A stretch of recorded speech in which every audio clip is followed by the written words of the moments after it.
On the 2nd of May 2016, at approximately 1600 hours local time in the Middle East, 2 technicians lost their lives when a section of a 36-inch gas export line they were working on fell from its temporary supports.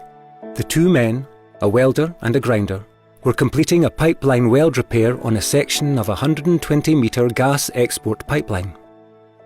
This video has been produced to communicate what went wrong and to help ensure that lessons are learned from this tragic accident.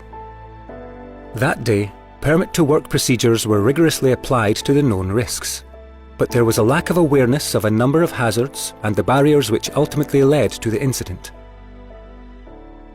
A curved 120-metre pipe was lifted and repositioned onto a number of pipe supports. This created a new hazard, in that the temporary suspended pipe now constituted a dynamic load and dropped object hazard. Repositioning the pipe also created flexing energy within the pipeline, which was then locked in through the use of chocks. This created the second new hazard, in that this stored energy, which was significant, could potentially be released should the pipe experience differential heating from the sun.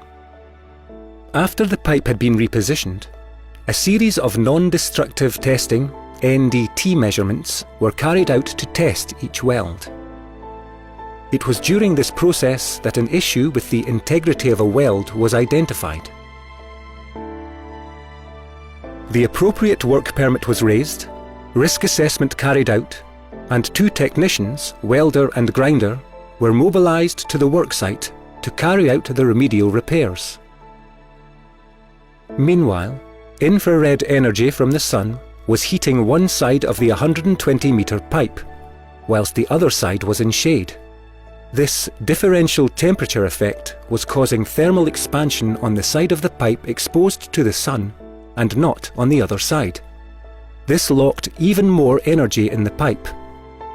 This energy, combined with the flexing energy from moving the pipe, was being resisted through friction between the chocks and the surface of the supports. If the restraining capacity of the skids and chocks were exceeded, the stored energy would be released and rapid movement of the pipe could occur.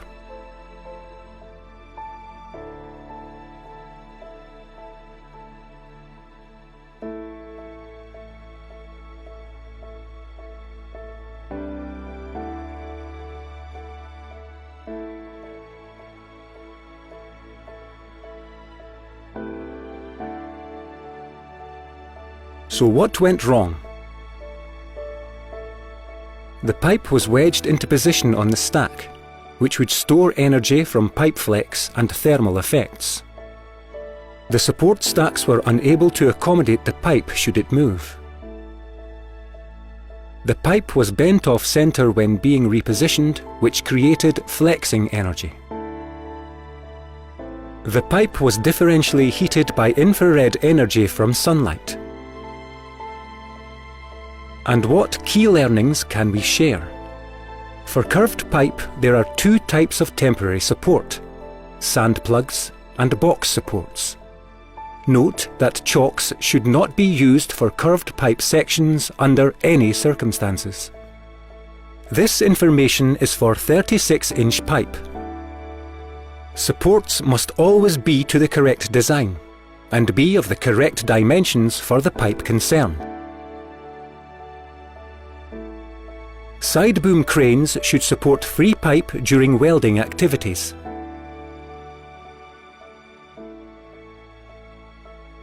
Before welding commences on the next section of pipe, a further sand plug must be installed.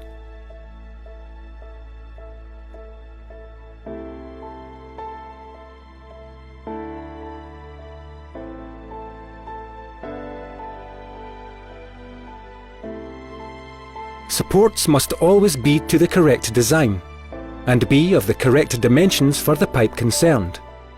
For welding on straight pipe strings, there are 2 different types of support: box support with crutches and box support.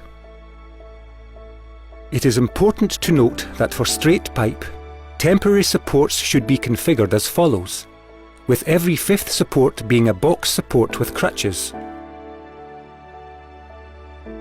And finally, if at any time other hazards are identified, stop the job and reassess the risk. If things change, stop the job and reassess the risk.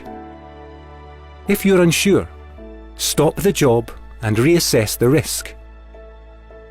Thank you for watching.